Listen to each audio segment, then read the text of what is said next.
বৃহস্পতিবার নির্বাচন সংক্রান্ত আইন গণপ্রতিনিধিত্ব আদেশ সংশোধনের খসড়ার অনুমোদন দিয়েছে উপদেষ্টা পরিষদ, যেখানে বেশ কিছু সংযোজন বিয়োজন হয়। ক্যাবিনেটের নিয়মিত বৈঠক ছিল।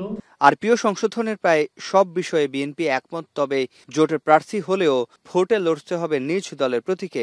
এমন আরপিও সংশোধনের সাথে বিএনপি একমত নয় বলে জানিয়েছেন দলের স্থায়ী কমিটির সদস্য সালাউদ্দিন আহমেদ। বলেন, এতে ছোট দলগুলো জোটবদ্ধ হতে নিরুৎসাহিত হবে।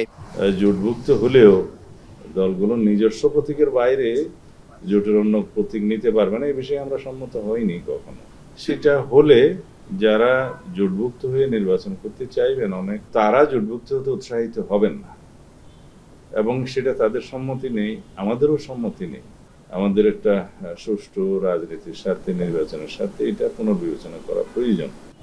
নির্বাচনের প্রস্তুতির বিষয়ে সাংবাদিকদের এক প্রশ্নের জবাবে তিনি বলেন, চলতি মাসে কমপক্ষে 200 আসনে দল থেকে সবুজ সংকেত দেয়া হবে। শুক্রবার সমসাময়িক বিষয় নিয়ে গুলশানে নিজ বাসভবনে আরো বলেন, নভেম্বরের মধ্যেই দেশে ফিরবেন দলের ভারপ্রাপ্ত চেয়ারম্যান তারেক রহমান। এই মাসের মধ্যেই দলের পক্ষ থেকে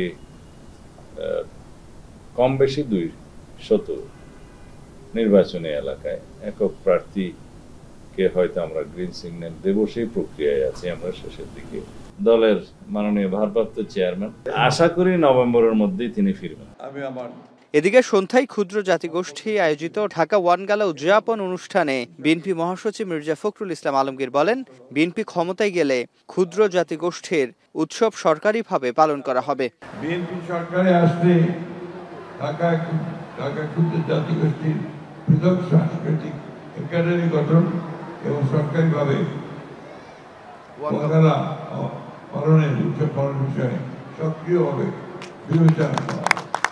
এ সময় সকল সম্প্রদায়কে সমান গুরুত্ব দিয়ে দেশ পরিচালনার প্রতিশ্রুতি দেন বিএনপি মহাসচিব। অর্থনৈতিক অবস্থা যেন উন্নত হয় তার ব্যবস্থা করা।